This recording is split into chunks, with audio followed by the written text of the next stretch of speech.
अस्सलाम वालेकुम व्यूअर्स, मैं हूं प्रोफेसर ज़काउल्लाह बड़ाइच और आप देख रहे हैं मेरा यूट्यूब चैनल।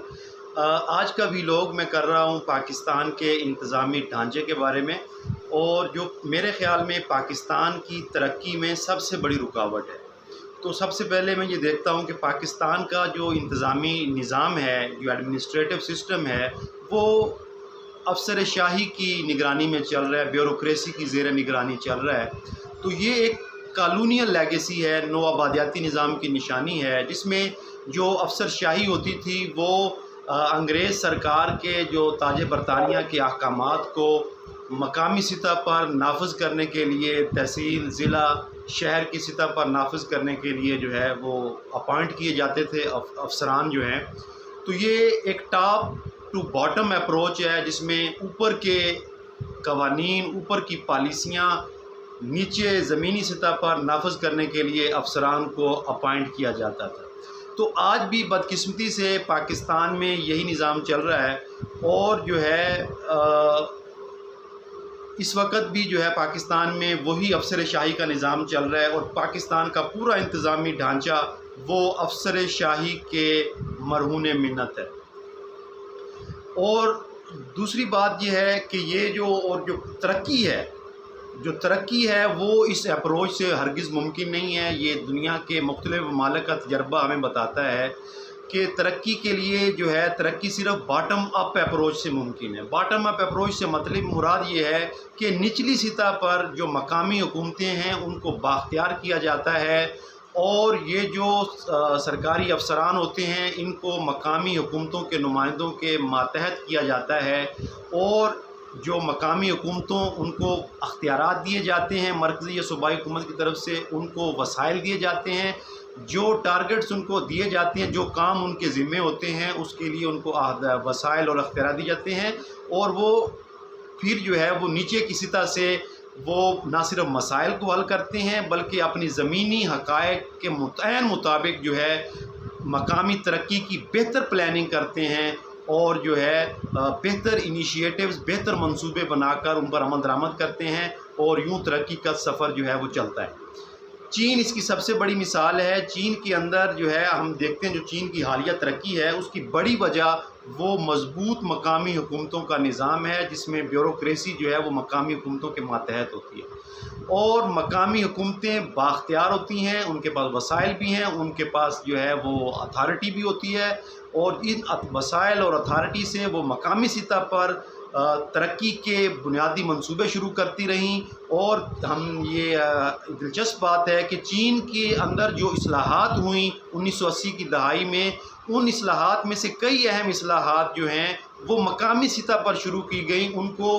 चीन की मरकज़ी हुकूमत की तरफ से नाफज नहीं किया गया, बल्कि वो मकामी सतह से जो है वो शुरू हुई, और फिर जो है वो आला सतह पर जो है मरकज़ की जो गवर्नमेंट थी चीन की, उन्होंने उसके बेहतर नताइज को सामने रखते हुए एक मखसूस ज़िला या तहसील में उनको फिर जो है वो पूरी रियासतों में, मुख्तलिफ़ सूबों में और पूरे चीन के लेवल के ऊपर उन्होंने नाफिज किया, और बड़े अच्छे उन्होंने नताइज उसके हासिल किए। तो उसकी कुछ टेक्निकल वजूहात भी हैं उसकी पाकिस्तान के ग्राउंड रियलिटीज़ के मुताबिक, कि ये ब्यूरोक्रेसी का जो निज़ाम है ये क्यों, अगर हम इंतज़ामी ढांचा, इंतज़ामी जो निज़ाम है इसको इनके ऊपर, ब्यूरोक्रेट्स के ऊपर छोड़ देंगे तो उसके क्या नुकसानात होते हैं, और वो क्यों इसको अच्छी तरह डील नहीं कर, और वो तरक्की के लिए क्यों सूदमंद नहीं है ये जो इंतज़ामी ढांचा है ब्यूरोक्रेसी की ज़ेर निगरानी। सबसे पहली वजह तो ये है कि ब्यूरोक्रेट्स जो हैं, जिस तरह ब्यूरोक्रेट्स को जो अहदाफ दिए जाते हैं उन अहदाफ में बड़ा हदफ होता है रेवेन्यू कलेक्शन का, रेवेन्यू जनरेशन का, महसूलात इकट्ठा करना, पैसा इकट्ठा करना। अपनी जिस तरह असिस्टेंट कमिश्नर और डिप्टी कमिश्नर, उनका बड़ा काम अपने तहसील और ज़िला में जो है वो रेवेन्यूज़ को कलेक्ट करना होता है मुख्तलिफ़ मदों के अंदर जो है। तो उनके अहदाफ में जो लोकल डेवलपमेंट है, मकामी तरक्की उनके अहदाफ में शामिल नहीं है, इसलिए और उनकी कारकर्दगी को इसी रेवेन्यू कलेक्शन की बुनियाद पर जांचा जाता है, और तरक्की क्योंकि उनकी कारकर्दगी का मेयार ही नहीं होता, उनसे एक्सपेक्ट ही नहीं की जाती, तो जब जो है पूरी हमारी ज़िलाई और तहसील इंतज़ामिया को लीड ये लोग कर रहे होते हैं तो फिर हमारी मकामी तरक्की ऑटोमेटिकली रुक जाती है। दूसरी वजह ये है कि ये ब्यूरोक्रेट्स इनको मरकज़ या सूबे की तरफ से मुख्तसर और आर्जी मुद्दत के लिए علاقوں میں تعینات کیا جاتا ہے تحصیل اور اضلاع کے اندر، اور ان کو وہ بیچارے اب کسی بھی علاقے کے بنیادی مسائل کو جو ہے وہ سمجھ نہیں پاتے، اور جب تک وہ ان مسائل سے، اس علاقے کی بنیادی حقیقتوں سے، مسائل سے واقفیت حاصل کرتے ہیں، تب تک ان کا ٹرانسفر کر دیا جاتا ہے مرکز اور صوبے کی طرف سے۔ تو یہ بڑا جو ہے ایک دوسری بڑی رکاوٹ ہے۔ اور تیسری بڑی جو رکاوٹ ہے وہ یہ ہے کہ دنیا میں مقامی ترقی جو ہے وہی قومی ترقی کی طرف رہنمائی کرتی ہے، اور مقامی ترقی جو ہے وہ مقامی حکومتوں کے بااختیار نظام سے ممکن ہے۔ اس سے کیا ہوتا ہے کہ جو ہے مقامی وسائل کسی بھی علاقے کے، ان سے بہتر فائدہ اٹھایا جا سکتا ہے اگر مقامی حکومتیں بااختیار ہوں گی۔ مقامی جو لیڈرز ہوتے ہیں ان کی بہتر تربیت ہوتی ہے اس مقامی حکومتوں کے نظام سے، اور مقامی لیول کے منصوبے اور آئیڈیاز اور انیشیٹیوز ان کی جو ہے وہ حوصلہ افزائی ہوتی ہے۔ اب پاکستان میں اگر ہم دیکھتے ہیں تو پاکستان میں مشرف دور میں ترقیاتی کام جو ہیں وہ باقی ادوار کی نسبت جو ہے آج کل کے جو پیپلز پارٹی مسلم لیگ کے ادوار گزرے ہیں ان کی نسبت بہتر ترقی ہوئی ہے، اور اس کی بہتر ترقی کی وجہ مشرف دور میں ایک بااختیار مقامی حکومتوں کا نظام تھا، جس کی وجہ سے جو ہے مشرف دور میں بہتر ترقیاتی کام ہمیں دیکھنے کو ملتے ہیں۔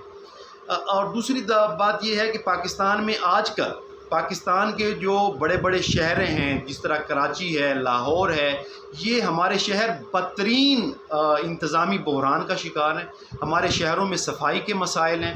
سیوریج کے مسائل ہیں، ٹرانسپورٹ کے مسائل ہیں، اور پینے کے پانی کے مسائل ہیں۔ تو یہ سارے مسائل کی بنیادی وجہ یہ ہے کراچی اور لاہور جیسے شہروں میں یہ ہے کہ یہ ہمارے شہروں کے پاس مقامی حکومتوں کا نظام نہیں ہے۔ ابھی کچھ عرصہ پہلے ہم نے دیکھا کہ کراچی کے اندر جو ہے اس وقت بھی بدترین صفائی کا نظام ہے، سیوریج کا نظام ہے، اور اس کی ہم دیکھتے ہیں کہ جو ہے اگر مشرف دور میں جو نعمت اللہ صاحب جماعت اسلامی کے وہ میئر تھے کراچی کے، تو کراچی کی بڑی اچھی ایڈمنسٹریشن تھی، بڑی اچھی مینجمنٹ تھی۔ لاہور میں میاں عامر محمود ضلعی ناظم تھے، بڑا اچھا لاہور جو ہے وہ چل رہا تھا۔ اور اس کے بعد جو ہے جب ہم دیکھتے ہیں کہ پیپلز پارٹی کی حکومت 2008 سے، اور اس کے بعد نواز لیگ کی حکومت 2013 کے اندر، پی ٹی آئی کی حکومت، تو یہ تینوں پارٹیاں، ایک چیز بڑی واضح نظر آ رہی ہے کہ یہ تینوں پارٹیاں مقامی حکومتوں کے اختیارات اور وسائل پر جو ہے وہ تسلط جما کے بیٹھی ہوئی ہیں۔ پیپلز پارٹی نے مقامی الیکشن، بلدیاتی الیکشنز نہیں کروائے، نون لیگ نے کروائے تو بہت تاخیر کے ساتھ کروائے، کئی سال گزار کے۔ پی ٹی آئی جب آئی تو انہوں نے آتے ہی مقامی حکومتوں کو جو ہے وہ غیر فعال کر دیا، انہوں نے اس کو ڈسمس کر دیا، اور بعد میں جو ہے وہ سپریم کورٹ کے حکم کے بعد جو ان کو بحال کیا گیا۔ تو یہ جو سسٹم ہے یہ بڑا غلط رجحان ہے، نقصان دہ اپروچ ہے، اور پی ٹی آئی جو ہے اب بھی جو ہے وہ الیکشنز نہیں کروا رہی، اور پی ٹی آئی کی حکومت نے اس ٹرینڈ کو، جو اختیارات مقامی حکومتوں کے اختیارات دبانے کا جو ٹرینڈ ہے، اس میں اضافہ کیا ہے۔ ہم دیکھتے ہیں کہ پی ٹی آئی کی گورنمنٹ میں تو مقامی حکومتوں نے اپنی جگہ صوبائی حکومتوں کے اختیارات بھی مرکز دبا کے بیٹھا ہوا ہے۔ آپ یہ دیکھیں کہ عمران خان صاحب پنجاب اور صوبہ سرحد دونوں صوبوں کو اسلام آباد سے بیٹھ کر چلا رہے ہیں، اور دونوں حکومتیں چھوٹے چھوٹے مسائل کے اوپر جو ہے وہ ڈکٹیشن لیتی ہیں، روزانہ کی بنیاد پر اسلام آباد سے ڈکٹیشن لے کے چلتی ہیں۔ تو یہ بڑی نقصان دہ اپروچ ہے، جس کی وجہ سے پنجاب کی اس وقت بدترین انتظامی بحران کا شکار ہے، اور کے پی کے میں بھی انتظامی مسائل ہیں۔ کئی دفعہ جو ہے وہ آپ دیکھیں آئی جیز بدلے جا چکے ہیں، چیف سیکرٹریز بدلے جا چکے ہیں، مقامی حکومتیں غیر فعال ہیں، مقامی جو ہمارے تمام پنجاب کے بڑے شہروں میں، چھوٹے چھوٹے شہروں سے لے کے بڑے بڑے شہروں تک جو ہے صفائی، سیوریج، پینے کے پانی، ٹرانسپورٹ وہ بدترین بحران کا شکار ہے۔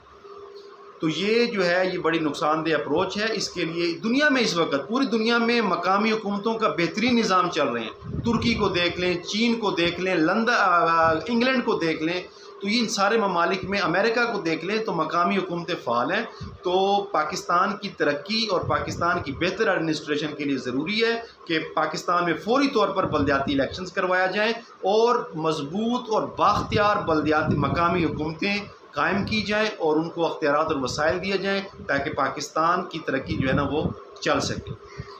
بہت شکریہ جن دوستوں نے چینل کو سبسکرائب نہیں کیا، ان سے درخواست ہے میرے چینل کو سبسکرائب کریں، اور ویڈیوز کو لائک کریں، شیئر کریں۔ بہت شکریہ۔